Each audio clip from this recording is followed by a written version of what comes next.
So now let's see how we can work around with the WebCola Layout plugin inside of diagrams.net. So first of all, I'm going to go around and bring in some shapes right here.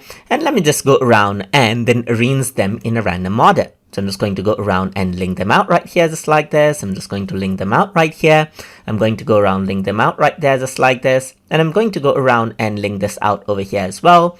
And I'm going to go around and link this out right here. Similarly, I'm just going to go around and then let's just drag around a bunch of shapes right here. So I'm just going to go around, bring in a bunch of shapes, bring in a bunch of shapes, bring in a bunch of shapes right here. And you can see that this is what you have right here. So let me just go around, connect out some shapes with the other shapes right here, just like this as well.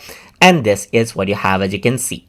But you can see that they are not well optimized right here. So by using the WebCola Layout option, you can automatically optimize the layout as well.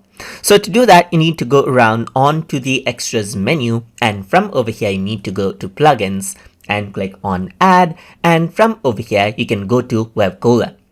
Once this is selected, you can press OK right here and close it out, and you can see that this is what you have.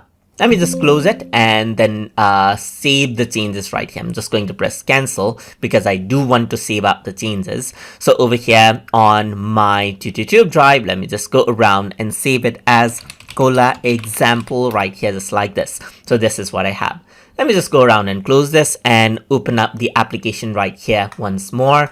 And over here, you can see that the diagram is loaded right here. Let me just go around and open out the version that I saved right here. That is the Cola example right here. So this is what we have.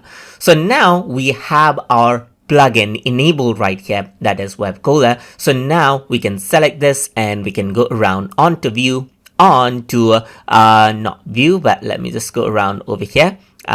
This may be somewhere over here in arrange. Yes, so in the arrange menu you can go around onto the layout section, and in the layout section you can see WebCola Layout is an option after the plugin is enabled. So if I were to go around and click, now you can see everything gets rearranged and gets optimized right here, just like this. And you can see that this is the new layout right here, and it has untangled everything out right here. And that is how you can work around with the WebCola Layout inside of diagrams.net. So I hope you guys learned something as always. And as always, please like, comment, share, and subscribe.